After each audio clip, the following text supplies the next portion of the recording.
Alors maintenant, voilà le plan clé, le plan charnière, c'est-à-dire le plan où véritablement l'ours et l'acteur vont faire leur scène ensemble. Vous voyez les bras de d'Oxus qui appelle son ours avec une pomme, et maintenant Chicky sait bien ce que j'attends, c'est-à-dire que maintenant, là, ça y est, il fait son mouvement, donc là on s'est bien calé l'un par rapport à l'autre, il sait ce que je veux, on a vu encore le bras du dresseur, et évidemment la Chicky prend vraiment peur, il est prêt à sauter, moi-même je ne suis pas très rassuré, et là regardez bien, l'ours répond à son dresseur mais qui est trop haut, et donc je ne peux pas utiliser la scène, et il y a une chose qui est bizarre, là il commence il renifle quelque chose.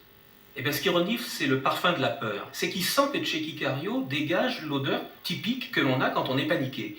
Et il se dit, mais qu'est-ce qui se passe là? Regardez-le comme il sent. Alors, malheureusement, je n'ai pas enregistré ces scènes avec le son, parce que, évidemment, il y a tellement de bruit de caméra, de dresseur, etc., que c'était même pas la peine. Mais vous avez vu aussi que j'ai interrompu la scène, parce que ça devenait dangereux. Alors là, on recommence.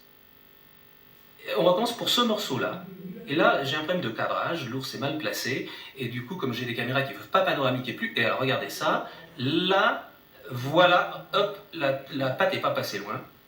Et je dois vous dire que, alors Chicky se recule avec raison, parce que ça c'était évidemment la consigne, et je dois reconnaître qu'on avait calculé nos distances, le dresseur est incroyablement professionnel, il savait exactement où allait passer la patte en fonction de la prise d'appui de l'autre patte. Remarquez que cet ours est droitier, et qu'on avait construit le décor dans ce sens, de façon à ce qu'en 4 coups de patte sur Chicky, Chicky se retrouve propulsé dans le vide. Vous voyez, l'ours fait toujours les mouvements, il s'appuie sur sa patte gauche, donc en fonction de l'endroit, par rapport au caillou où il était sur la patte gauche, on savait s'il allait véritablement frapper Chicky, donc chose à éviter, ou s'il allait passer à côté. Et ça, encore une fois, grosse reconnaissance à ce dresseur, qui est d'ailleurs le plus célèbre dresseur d'ours des États-Unis.